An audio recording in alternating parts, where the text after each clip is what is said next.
Hello students, today we are going to start next point, that is silent features of major gland groups under Penrose gaps.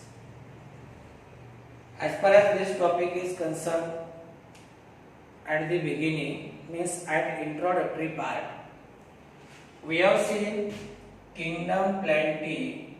This one is divided into two sub kingdoms, and these two sub kingdoms, these are, first one is cryptogams, and second sub kingdom, that is called as Penrogams, We have seen the members of cryptogams, they do not produce seed, and here the members of Penrogams, they produces seed. Means those plants which produces seed, they are kept under sub kingdom, that is called as Penrogams, and those plants which do not produces seed, they are kept under sub kingdom Cryptogams. Further, we have seen sub kingdom Cryptogams. This one is divided into three divisions. First one, that is called as algae. Second division, that is called as bryophytes. And third division, which is discussed in last period, that is called as pteridophytes. Means it is clear that the members of cryptogams do not produce seeds. Means algae, bryophyte, pteridophyte, all they are non-seed bearing plant. They do not produce a seed. But as far as Penrogams are concerned, here we can say that Penrogams, these are divided into two divisions. First one is division Gymnospermy, and second one, that is called as division Angiospermy. Here both gymnosperm as well as angiosperm, they produces seed. But difference between gymnosperm and angiosperm is that in gymnosperm seeds are naked, means we can see with our naked eyes, while in angiosperm seeds, they are enclosed within the fruit. Angiosperm मध्ये seed फ्रूटच्या आतमध्ये आहे.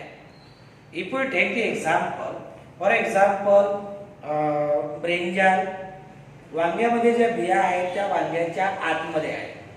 मिरची मधल्या ज्या बिया आहेत त्या आतमध्ये आहेत. बाहेरून आपल्याला दिसतात का? नाही, कारण यांच्यामध्ये ज्या सीड आहेत त्या फ्रूटच्या आतमध्ये आहेत. तुम्हाला काकडीच्या आतली बी तुम्हाला दिसते का बाहेरून? नाही. का? तर बाहेरच्या बाजूला फ्रूट आहे. काय? फ्रूट आहे. म्हणजे अँजिओस्पर्म मध्ये फ्रूटच्या आतमध्ये सीड असतात, म्हणून त्या नेकेड नाही. जिम्नोस्पर्म मध्ये मात्र सीड आपण आपल्या उघड्या डोळ्यांनी पाहू शकतो.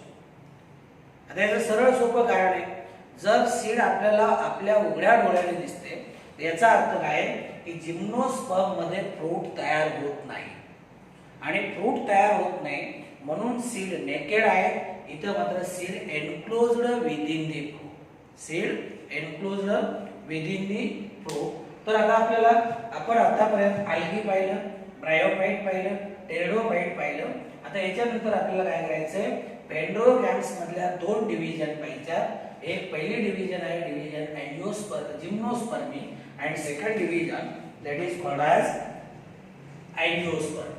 As far as this term gymnospermy is concerned, here we can say that, say gymnos means naked, and say sperma means, this one is called as seeds. Means from this it is clear that gymnosperm, these are those plants in which seeds are naked, means they can be seen with our eye, means they are visible, not enclosed inside the fruit. As far as this division gymnospermy is concerned, First we will see its all over distribution or distribution throughout the world. See, there are about 70 genera and 1000 living species of gymnosperms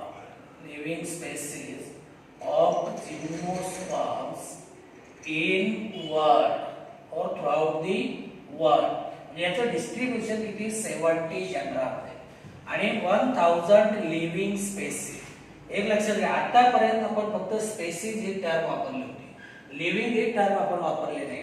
आता आपण वापरतोय की gymnosperm all over the world याचं distribution पाहिलं, throughout the world distribution जर पाहिलं तर they are distributed in 70 genera and 1000 living species. आता मुद्दा आपला असा आहे तर लिव्हिंग ही टर्म आपण काय वापरली, कारण जिम्नोस्पर्मिक प्लांट जे आहेत हे लिव्हिंग फॉर्म मध्ये सापडतात आणि फॉसिल फॉर्म मध्ये सापडतात. फॉसिल म्हणजे डेड रिमेन्स, म्हणजे फॉसिलच्या फॉर्म मध्ये सापडत आहेत, लिव्हिंगच्या फॉर्म मध्ये सापडत आहेत. तर आपण सध्या पुन्हा बोलतोय लिव्हिंग स्पेसीज किती आहे, तर जवळपास 1000 लिव्हिंग स्पेसीज आहेत all over the world.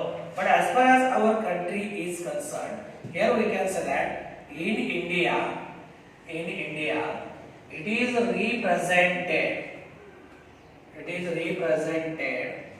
by 16 genera and 53 species.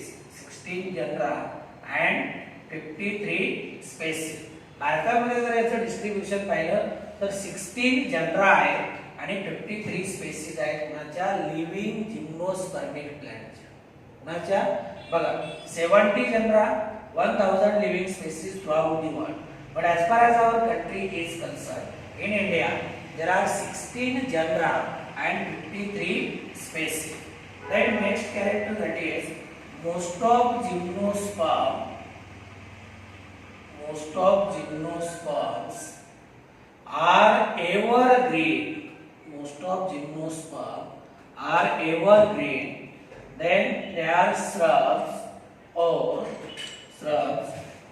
they may be woody trees. The majority of gymnosperm आपण पाहिलं तर same, these are evergreen. Evergreen म्हणजे सदाहरित म्हणतो. काय म्हणतो आपण, सदाहरित. जर जिम्नोस्पर्मिक प्लांट जर आपण पाहिलं तर जिम्नोस्पर्मिक प्लांट बहुतेक करून कुठे वाढत आहेत, कोल्ड रिजन मध्ये. खूप कमी स्पेसीज असे आहेत का त्या ड्राय रिजन मध्ये वाढत आहेत. आलं लक्षामध्ये, ड्राय रिजन मध्ये. तर एव्हरग्रीन आहेत, सदाहरित आहेत. दे मे बी श्रब्स म्हणजे अगदी झुडपासारखे, म्हणजे काही प्लांटची हाईट कमी आहे, एकदम झुडपासारखे आहेत. किंवा they may be woody trees, means they may be bigger in size and they may be tall. म्हणजे साईज मोठी असेल, हाईट जास्त असेल, काही एकदम झुडपासारखे आहेत आणि बहुतेक करून एव्हरग्रीन आहेत, कोल्ड रिजन मध्ये वाढत आहेत. बहुतेक करून जर आपण पाहिलं ना तर हिमालय पर्वताचा जो उताराचा भाग आहे, या हिमालय पर्वताच्या उताराच्या भागावरती एक जिम्नोस्पर्मिक प्लांट खूप मोठ्या प्रमाणामध्ये सापडतो. आणि जर आपण हिमालय पर्वताच्या अगदी टॉपला गेलो तर तिथे मात्र जे जिम्नोस्पर्मिक प्लांट आहे, फॉर एक्झाम्पल इपिट्रा सारखे जिम्नोस्पर्मिक प्लांट आहे, त्याची हाईट मात्र काय आहे, कमी आहे, म्हणजे श्रब्स लाईक आहे, झुडपासारखे आहे. कसे, झुडपासारखे आहे. Then next point that is these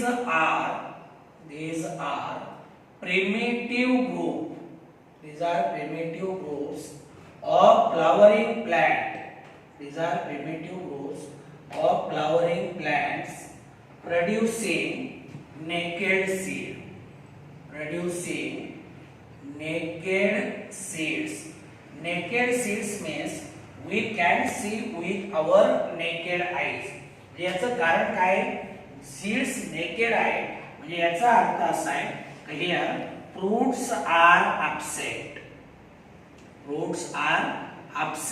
आता इथं मी आता तुम्हाला एक्झाम्पल सांगितलं होतं ब्रिंजालचं. कुणाचं?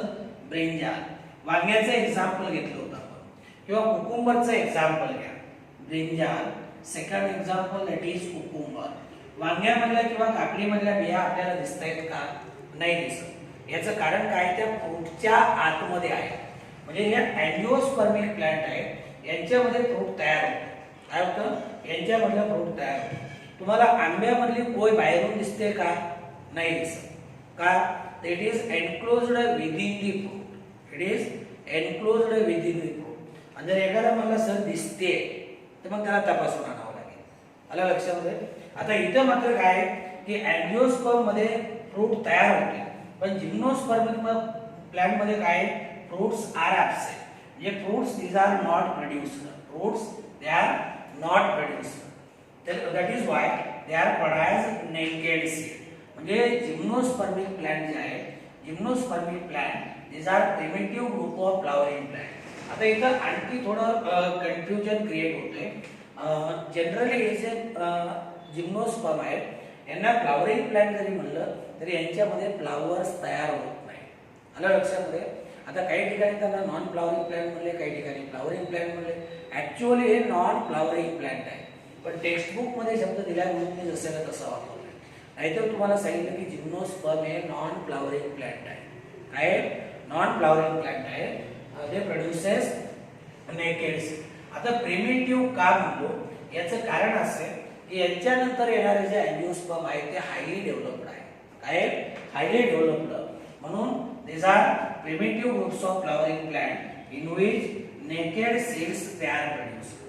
Let's see next point, that is seeds are not covered. Seeds are not covered by fruits. Seeds are not covered by fruit. That is ovary. म्हणजे यांना फक्त एवढं सांगायचंय की ओव्हरी यांच्यामध्ये ॲब्सेंट आहे. ओव्हरी ॲब्सेंट आहे आणि ओव्हरी ॲब्सेंट आहे म्हणजे काय? फ्रूट नाही. आता इथे बघा, तुम्ही जर फ्लावर मध्ये एक फिमेल रिप्रोडक्टिव्ह पार्ट आहे ज्याला आपण गायनोसियम म्हणतो. या गायनोसियमचं जर तुम्ही स्ट्रक्चर पाहिलं, गायनोसियमचे कॉम्पोनंट मेंबर त्याला आपण कार्पेल्स म्हणतो. काय म्हणतो? कार्पेल्स म्हणतो. आणि प्रत्येक कार्पेल जर आपण पाहिला, त्या कार्पेल मध्ये 3 पार्ट आहेत. ज्याच्यावरती पोलन ग्रेन लँड होत आहे त्याला आपण स्टिग्मा म्हणतो. हे ट्यूब लाईक पार्ट जो आहे याला आपण स्टाईल म्हणतो. आणि हा जो बेसल पार्ट आहे याला आपण काय म्हणतो? ओव्हरी म्हणतो. काय म्हणतो? ओव्हरी. ओव्हरीच्या आतमध्ये प्लासेंटा आहे. आणि इथं कोण असतात? हे असे जे राउंडेड स्ट्रक्चर मी दाखवतो की नाही, यांना आपण काय म्हणतो? these are called as ooth. these are called as ooth. आता फर्टिलायझेशन झाल्यानंतर ओव्हरीचं कन्व्हर्जन सीड मध्ये होतं आणि ओव्हरीचं कन्व्हर्जन कशामध्ये होतं? फ्रूट मध्ये. कशामध्ये? फ्रूट मध्ये. म्हणजे अँजिओस्पर्मिक प्लांट मध्ये फ्रूट तयार होते, पण जिम्नोस्पर्मिक प्लांट मध्ये फ्रूट तयार होत नाही. म्हणून तुम्हाला सांगितलं की यांच्यामध्ये जे सीड्स आहेत त्या नेकेड आहेत. सीड्स नेकेड आहेत म्हणजे seeds are not covered by fruit. म्हणजे फ्रूट नाही. का तयार होत नाही? कारण ओव्हरी नाही. बघा, फर्टिलायझेशन झालं, ओव्हरीचं कन्व्हर्जन सीड मध्ये झालं, पण त्याच्या बाहेरच्या बाजूला असणाऱ्या ओव्हरीचं कन्व्हर्जन कशामध्ये होते? फ्रूट मध्ये. मग मला सांगा, जर ओव्हरीच नाही तर फ्रूट तयार होईल का? नाही. आणि फ्रूट तयार होणार नाही तर सीड्स कसे आहेत? याच्यामध्ये नेकेड आहे. Seeds they are naked, means not covered by fruit. Let's say these plants have vascular system. These plants have vascular system with xylem having tracheids. Xylem having tracheids and phloem having sieve cells. Phloem having sieve cells. आता कालच्या तसं आपण पाहिलं होतं. काल मी तुम्हाला सांगितलं होतं की आल्गी मध्ये वस्क्युलर सिस्टीम नाही, ब्रायोफाइट मध्ये वस्क्युलर सिस्टीम नाही. वस्क्युलर सिस्टीम पहिल्यांदा कुठे डेव्हलप झाली? टेरिडोफाइट मध्ये. आणि तुम्हाला माहिती आहे वस्क्युलर सिस्टीमचे 2 कंपोनंट मेंबर कुठले आहेत? एक पहिला कंपोनंट मेंबर आहे तो म्हणजे झायलम आणि दुसरा कॉम्पोनंट मेंबर आहे तो म्हणजे फ्लोएम. झायलमचं काम काय आहे? जर कोणी विचारलं की बाबा झायलमचं काम काय आहे, तर सरळ सरळ आपण सांगतो झायलम काय करते, वॉटर आणि मिनरल कंडक्ट करते. फ्लोएमचं काम काय आहे? फ्लोएम प्लांट मध्ये तयार झालेलं फूड मटेरियल एका पार्टकडनं दुसऱ्या पार्टकडे ट्रान्सपोर्ट करण्याचं काम करते. तर ही वस्क्युलर सिस्टीम आता बघा टेरिडोफाइट मध्ये डेव्हलप झाली. म्हणजे याचा अर्थ ते टेरिडोफाइट मध्ये आहे. टेरिडोफाइटच्या नंतर आलेले जिम्नोस्पर्म त्यांच्यामध्ये असणार आहे. आता इथून पुढे ती कंटिन्यू होणार. अँजिओस्पर्म मध्ये सुद्धा आहे. म्हणजे जशी टेरिडोफाइट मध्ये आहे तशी ती जिम्नोस्पर्म मध्ये आहे, जशी जिम्नोस्पर्म मध्ये आहे तशी ती अँजिओस्पर्म मध्ये सुद्धा आहे. तर याच्यामध्ये काय xylem it is provided with tracheids. काल मी तुम्हाला सांगितलं होतं ना की झायलमचे जे कॉम्पोनंट मेंबर आहेत ते 4 आहेत. एक ट्रॅकेट, दुसरा वेसल्स वाहिका म्हणतो आपण त्यांना, तिसरं झायलम फायबर आणि झायलम पॅरेन्काइमा. याच्यापैकी याच्यामध्ये ट्रॅकेट आहे पण वेसल्स नाही, वाहिका नाही. आणि फ्लोएममध्ये सुद्धा आपण किती कंपोनंट पाहिले होते? 4. एक म्हणजे सिव सेल, दुसरं म्हणजे कंपॅनियन सेल्स, तिसरं म्हणजे फ्लोएम फायबर आणि चौथं म्हणजे फ्लोएम पॅरेन्काइमा. इथं सिव सेल्स आहेत पण सहवाहिका ज्याला आपण म्हणतो कंपॅनियन सेल म्हणतो, या कंपॅनियन सेल ॲब्सेंट आहे.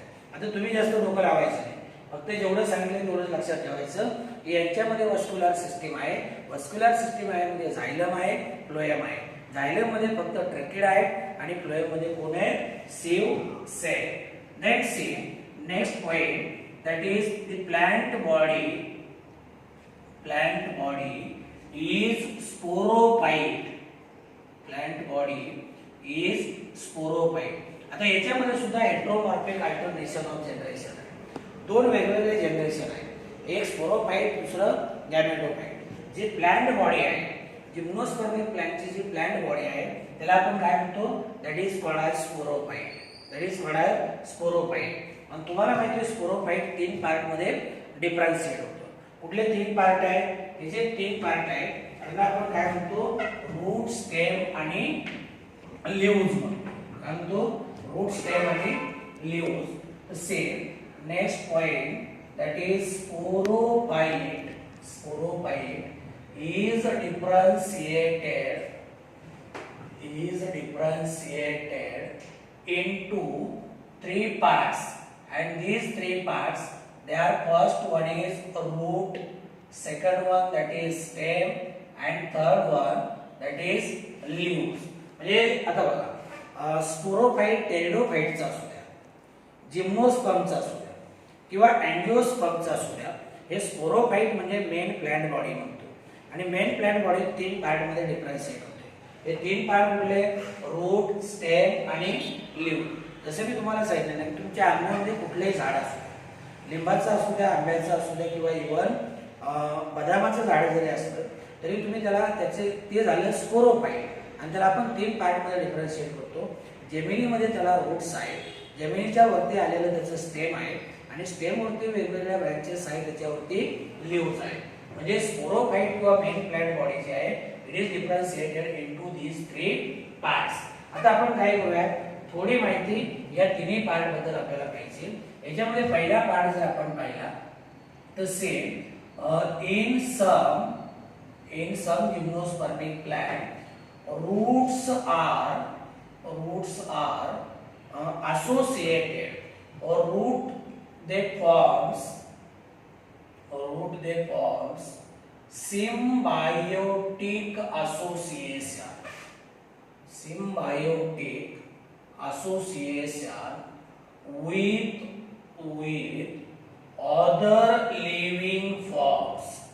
with other living forms. आता symbiotic association मध्ये काय होते? 2 ऑर्गॅनिझम एकत्र राहत आहेत. काय होत आहे? 2 ऑर्गॅनिझम एकत्र राहत आहेत. आता समजा हा ए नावाचा ऑर्गॅनिझम आहे आणि बी नावाचा ऑर्गॅनिझम आहे. हे दोघं जर एकत्र राहत असतील तर याला म्हणायचं सिम्बायोटिक असोसिएशन. आता दोघं एकत्र का राहत आहेत? कारण याचा फायदा याच्यापासून होतो आणि याचा फायदा याच्यापासून. थोडक्यामध्ये दोघांचाही एकमेकापासून फायदा जर होत असेल, काय दोघांचाही जर एकमेकापासून फायदा होत असेल त्याला आपण काय म्हणतो? It is called as symbiotic association. म्हणजे काही जिम्नोस्पर्मिक प्लांट आहेत हे वेगवेगळ्या लिव्हिंग फॉर्म बरोबर काय करतायत, सिम्बायोटिक असोसिएशन तयार करतायत, सहजीवी पद्धतीने राहत आहेत.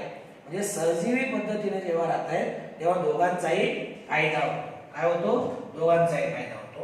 याच्यामध्ये आपल्याला काही एक्झाम्पल पाहिजे. पहिले एक्झाम्पल जर पाहिलं तर say roots of Cycas, roots of Cycas called coralloid root, called coralloid roots are associated with cyanobacteria, or cyanobacteria means these are called as blue green algae, while roots of pinus forms association with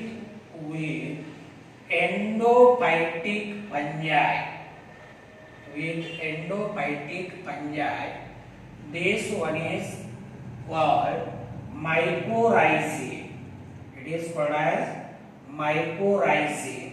This is very important.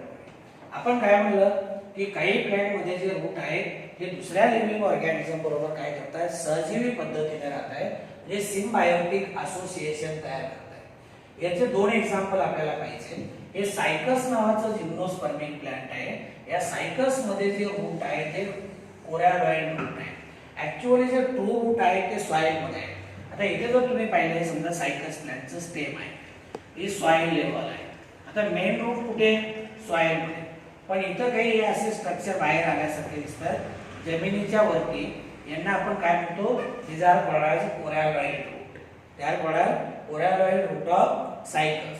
तुम्ही जर पुढे botanical garden मध्ये आपल्याकडे तुम्ही जी मोठमोठी college आहेत का नाही, या कॉलेजच्या सिनियर कॉलेजच्या बोटॅनिकल गार्डन मध्ये जर पाहिलं तर हे सायकस प्लांट आपल्याकडे कल्टिवेट करतात.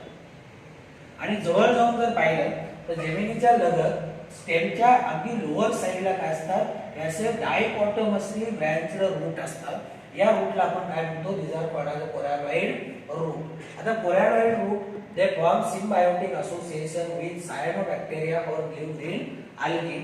या रूट मध्ये कोण राहते, ब्ल्यू ग्रीन algae राहते, सायनोबॅक्टेरिया राहतात. आणि सायनोबॅक्टेरियाचा रोल काय आहे, नायट्रोजन फिक्सेशन.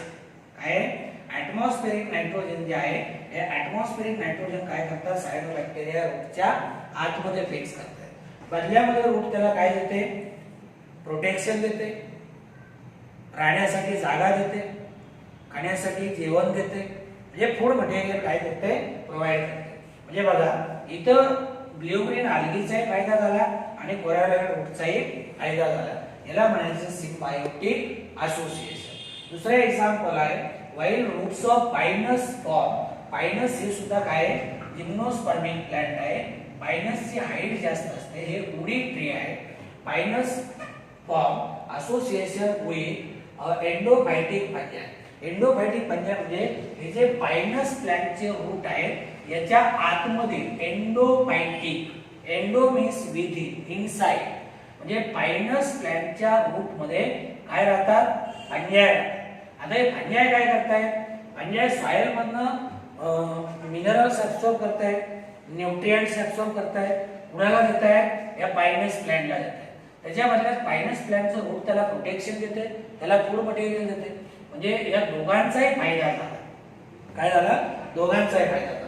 आणि पायनस प्लांटचं रूट आणि एंडोफायटिक फंजाई यांचं जे असोसिएशन आहे याला आपण काय म्हणतो, it is called as mycorrhizae. It is called as mycorrhizae. तर हे झालं आपलं रूट बद्दल. आता पुढचा पॉइंट आपल्याला पाहायचा आहे तो म्हणजे यांचं स्टेम नेमकं कसं आहे. स्टेमच्या बाबतीमध्ये जर बोलायचं झालं तर say in gymnospermic plant stem is mostly erect, then aerial, then solid and cylindrical. Cylindrical. आता इथे बघा, समजा हे स्टेम जर कन्सिडर केला, काय केलं, हे स्टेम कन्सिडर केलं, तर स्टेम कसं आहे, it is erect, then this one is aerial. Aerial म्हणजे जमिनीच्या वरती वाढते, काय, एरियल म्हणजे जमिनीच्या वरती वाढते. सॉलिड म्हणजे आतल्या बाजूने पूर्णपणे काय आहे, आतल्या बाजूने पूर्णपणे भरीव आहे, ते पोकळ नाही, काय नाही, पोकळ नाही, आतल्या बाजूने भरीव आहे. आणि सिलेंड्रिकल आहे. सिलेंड्रिकल म्हणजे सरळ दाट वाढते. आलं लक्षामध्ये. तर स्टेम कसं आहे, स्टेम म्हणजे जिम्नोस्पर्मिक प्लांट मधलं खोड. खोडाच्या बाबतीमध्ये जर बोललो तर it is erect, it is aerial, this one is solid and it is cylindrical. Then next point, that is secondary growth. Secondary growth is seen in gymnosperm, is seen in gymnosperm due to presence of कॅम्बिया. कालच्या तासाला आपण पाहिलं की नाही, मी तुम्हाला growth सांगितलं होतं की ग्रोथ म्हणजे परमनंट इन्क्रीज इन साइज किंवा permanent increase in volume, permanent increase in weight, that is what are growth. आणि ग्रोथचे आपण दोन प्रकार पाहतो. एक प्रायमरी ग्रोथ. प्रायमरी ग्रोथ मध्ये काय होते, फक्त हाईट वाढते, त्या प्लांटची हाईट वाढते. आणि जेव्हा सेकंडरी ग्रोथ म्हणतो तेव्हा काय होते, आता बघा, आता समजा ही हाईट वाढली, ही झाली प्रायमरी ग्रोथ. पण जर समजा याचा डायमीटर वाढला, खोडाची साईज वाढली, काय झाली, साईज वाढली. आता साईज वाढली का नाही, म्हणजे याचा अर्थ काय झाला, सेकंडरी ग्रोथ झाली. याला आपण द्वितीयक वाढ म्हणतो. आणि द्वितीयक वाढ कोणामुळे होते, कॅम्बियम. कॅम्बियम जर नसेल, कॅम्बियम नसेल तर सेकंडरी ग्रोथ होत नाही. आपण काल पाहिलं की नाही, टेरिडोफायटिक प्लांट मध्ये सेकंडरी ग्रोथ नाही, का, त्यांच्यामध्ये कॅम्बियम नाही. जिम्नोस्पर्म मध्ये सेकंडरी ग्रोथ होते. म्हणजे या प्लांटचे जे खोड आहे त्याचा डायमीटर वाढतो, त्याचा घेर वाढतो, म्हणजे याचा अर्थ काय, त्याच्यामध्ये कॅम्बियम आहे. काय, cambium it is present. Then next point, that is stem is unbranched. Stem is unbranched in cycas, while it is branched in conifers. It is branched in conifers. आता conifers म्हणजे हे स्पायनस वगैरे, कारण यांची पाने जी असतात नाही, सुईच्या टोकासारखी धारदार असतात, यांना आपण कोनिफर्स म्हणतो. म्हणजे सायकस मध्ये जे स्टेम आहे हे अनब्रँचड आहे. या स्टेमला कुठल्याही प्रकारच्या ब्रँचेस नाही. पण बाकीच्या प्लांट मध्ये जर आपण पाहिलं, बाकीच्या कोनिफर मध्ये जर आपण पाहिलं, तर स्टेम कसं आहे, इट इज ब्रँच. तर आता आपण दोन मुद्दे पाहिले, रूट बद्दल पाहिलं, स्टेम बद्दल पाहिलं. आता आपण येऊया लीफ कडे. लीफच्या बाबतीमध्ये जर पाहिलं तर same in gymnosperms leaves are dimorphic. Dimorphic means they are having two different forms. Morph means form, di means two. दोन वेगवेगळे फॉर्म आहेत. डायमॉर्फिक आहे म्हणजे थोडक्यामध्ये लीफ दोन वेगवेगळ्या प्रकारचे आहे. लीफ दोन वेगवेगळ्या प्रकारचे आहे. आता बघूयात आपण कुठले. पहिलं जे टाइप आहे ते फोलिएज लीव्स आहे. See first that is foliage leaves. These are simple green needle like or pinnately compound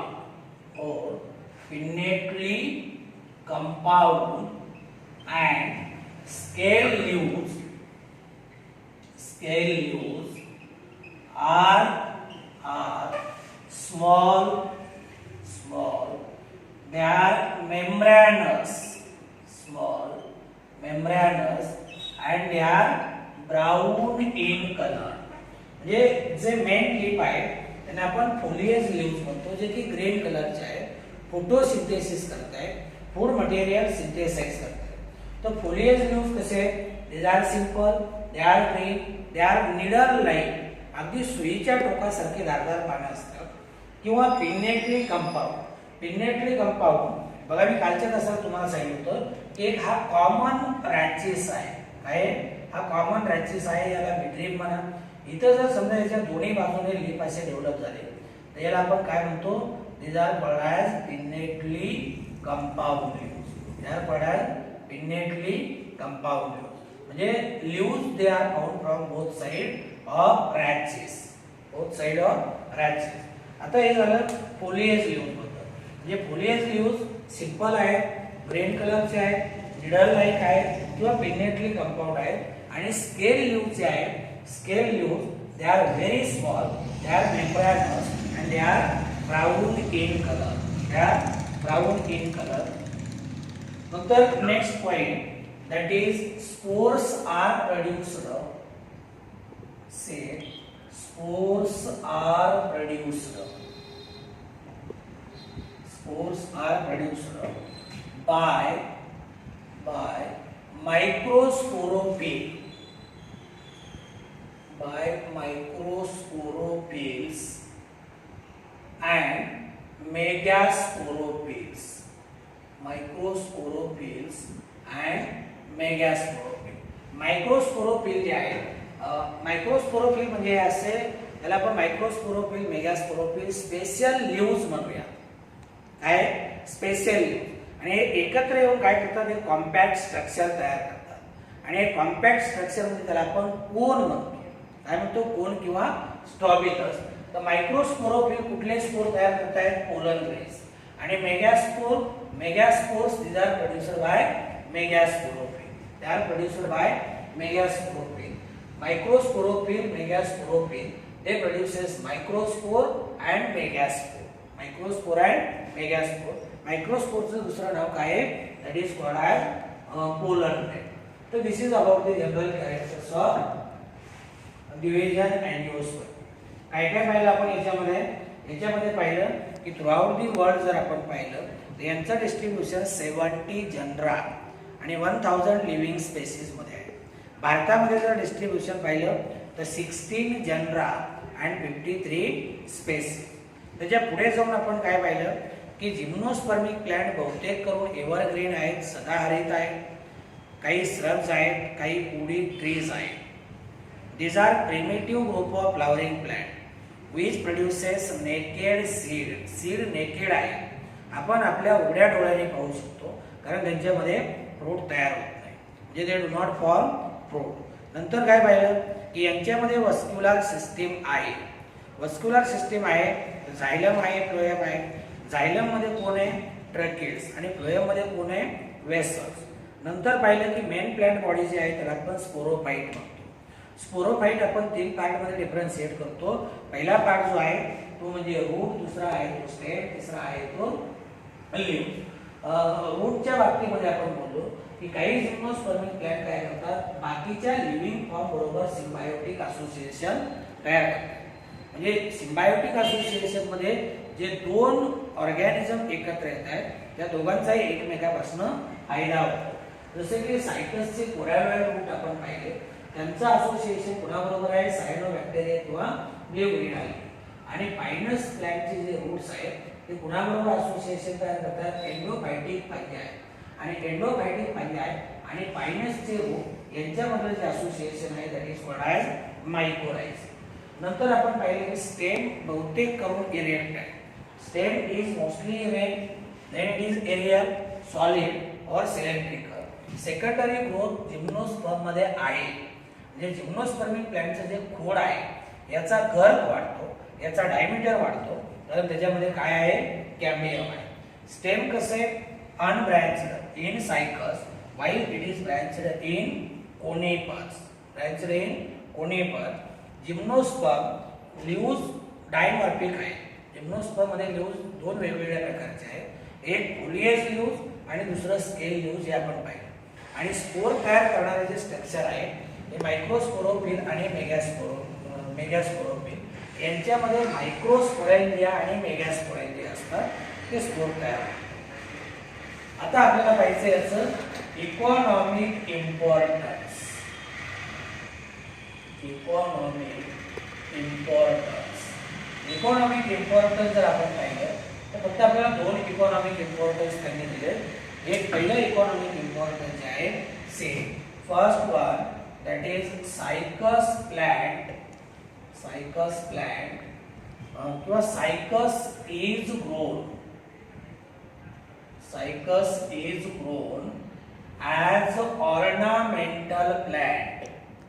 It is grown as ornamental plant. Ornamental plant म्हणजे याला आपण काय म्हणतो, शोभेचं झाड म्हणतो. जसं काय सांगितलं तुम्हाला, आपण अंगणामध्ये म्हणा किंवा घराच्या समोर जर आपली छोटीशी बाग वगैरे असेल तर या बागेमध्ये आपण काय करतो, त्याला कल्टिवेट करतो ऑर्नामेंटल प्लांट म्हणून, एक शोभेचं झाड म्हणून. आलं लक्षामध्ये. Then say next point, that is Pinus provides or Pinus is source of pine wood. Then it is source of turpentine oil. Then it is source of pine resin.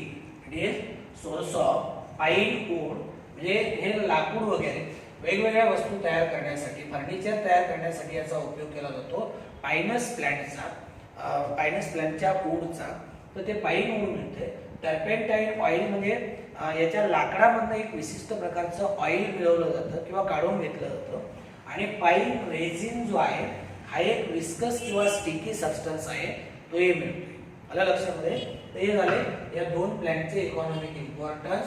Cycas ornamental plant म्हणून बागेमध्ये cultivate केलं जातं. आणि Pinus जर आपण पाहिलं तर Pinus कुणाचा सोर्स आहे, पायनस पासून पाईन वूड मिळते, टर्पेंटाईन ऑइल मिळते, याच्यापासून पाईन रेझिन मिळते.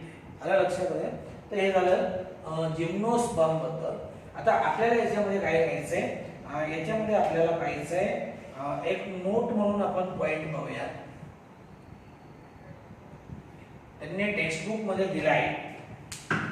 तर हा जो पॉइंट आहे याच्यामध्ये त्यांनी सरळ सांगितले की हे जे जिम्नोस्पर्म आहे, एक प्लांटचं नाव दिले त्यांनी जिम्नोस्पर्म्स लाईक जिंगो बायलोबा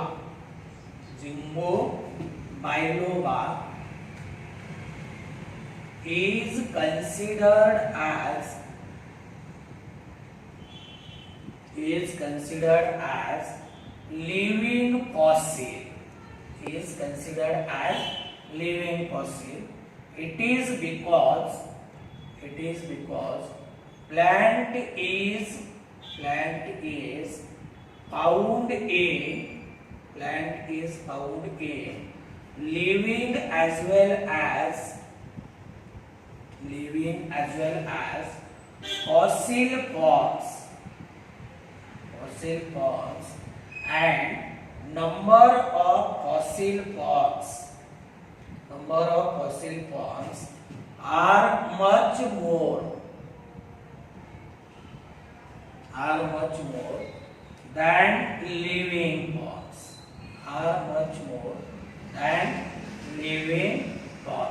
आता इथे हे जे जिम्नोस्पर्मिक प्लांट आहे जिंगो बायलोबा, याला लिव्हिंग फॉसिल म्हणतो. पहिल्यांदा तर मुद्दा क्लिअर करा, फॉसिल म्हणजे काय. फॉसिल म्हणजे this is called as dead remains of plant and animals. Dead remains of plants and animals which were present in past but not present at present. म्हणजे हे असे डेड रिमेन्स आहेत किंवा part आहेत plant किंवा ॲनिमलचे की जे प्लांट किंवा ॲनिमल कधी काही अस्तित्वात होतं पण आज नाही. म्हणजे कुठे जसं आपण म्हणतो ना की उत्खननामध्ये आपण घराचा पाया वगैरे खणताना म्हणा किंवा इमारतीचा पाया वगैरे खणताना म्हणा काय होतंय, हे असे डेड रिमेन्स म्हणतात. कारण कधी काही काय केलं, जमिनीमध्ये ते जसेला तसे गाडले गेले, जसेला तसे गाडले गेले किंवा बर्फाखाली जसेला तसे गाडले गेले. आणि उत्खननामध्ये आजही त्यांचे पार्ट म्हणजे एंटायर प्लांट असेल किंवा एंटायर ॲनिमल असेल एखादा ॲनिमल असेल एंटायर ॲज इट इज जमिनीमध्ये गाडला गेला असेल तर त्याची जे आपण काय म्हणतो बोन्स वगैरे आपल्याला काय होत आहेत जसेला तसे. मग बोन्स मिळतील किंवा हातापायाची हाडे मिळतील किंवा कवटीची हाडे मिळतील म्हणजे ते झाले फॉसिल.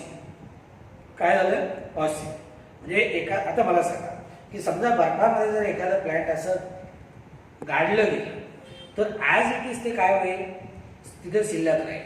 आलं लक्षामध्ये.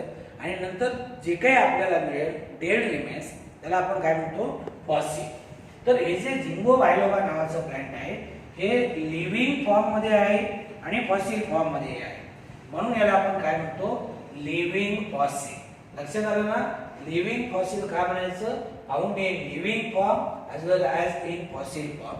पण फरक एक आहे याच्यामध्ये number of fossil form these are much more than living form. म्हणजे याचे फॉसिल फॉर्म जास्त आहे कुणापेक्षा living फॉर्मपेक्षा.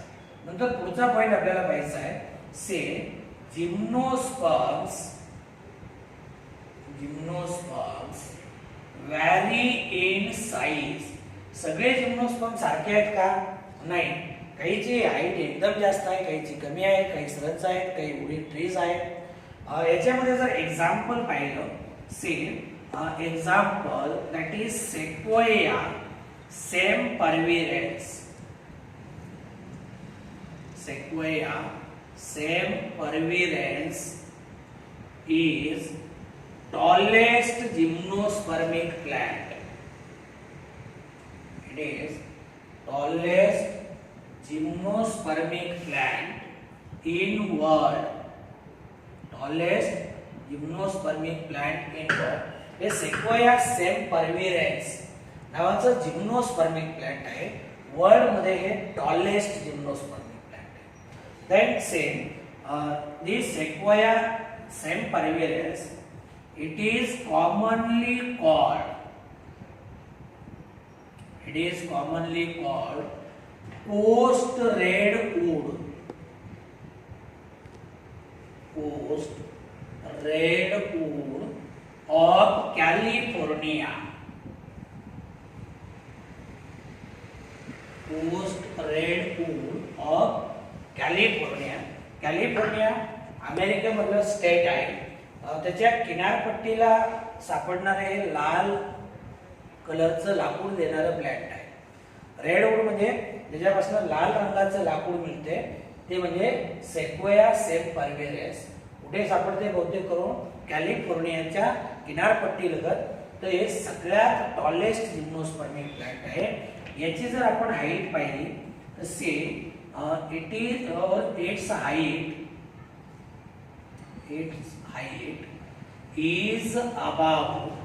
its height is about 366 feet. किती हाईट आहे याची 366 फूट एवढी याची हाईट आहे. Then there is another example that is Taxodium mucronatum. Taxodium mucronatum has girth of about 125 feet. म्हणजे टॅक्झोडियम म्युक्रोनाटम सारखं जर जिम्नोस्पर्मिक प्लॅन्ट पाहिलं तर याचा जो गर्थ आहे याचा जो डायमीटर आहे हा किती 125 फीट एवढा आहे. किती 125 फीट एवढा याचा डायमीटर आहे किंवा गर्थ आहे. Then see there is another plant that is Zamia pygmea. Zamia pygmea is smallest gymnospermic plant. Is smallest gymnospermic plant which is about 25 centimetre only. म्हणजे एकदम स्मॉलेस्ट जिम्नोस्पर्मिक प्लॅन्ट आहे. फक्त 25 सेंटीमीटर एवढी याची काय हाईट आहे. तर जामिया पिग्मिया स्मॉलेस्ट जिम्नोस्पर्मिक प्लॅन्ट आहे. सेक्वोया सेमपरविरेन्स टॉलेस्ट जिम्नोस्पर्मिक प्लॅन्ट आहे. याची हाईट 366 फीट एवढी आहे. आणि सगळ्यात जास्त मोठा डायमीटर जर कुणाचा असेल तर तो म्हणजे टॅक्झोडियम न्यूक्रोनॅटमचा किती आहे फक्त 125 फीट, किती ओनली 125 फीट. तर this is about the gymnosperm. म्हणजे आतापर्यंत आपण काय केले 4 डिव्हिजन पाहिले, अल्गी पाहिली, ब्रायोफाइट पाहिले, टेरिडोफाइट्स पाहिले, जिम्नोस्पर्म. आता आपल्याला पुढच्या तासाला एक शेवटची डिव्हिजन पाहिजे ती म्हणजे अँजिओस्पर्मी.